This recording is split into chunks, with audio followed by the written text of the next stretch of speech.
দুদিন পরে যাইতে হবে ছাইরা আপন ঘর। মানুষ দিনের কর্ম কর, মানুষ আল্লাহ আল্লাহ কর।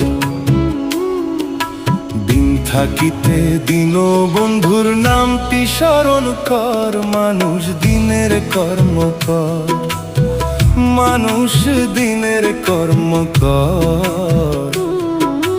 দুদিন পরে যাইতে হবে ছাইরা আপন ঘর। মানুষ দিনের কর্ম কর।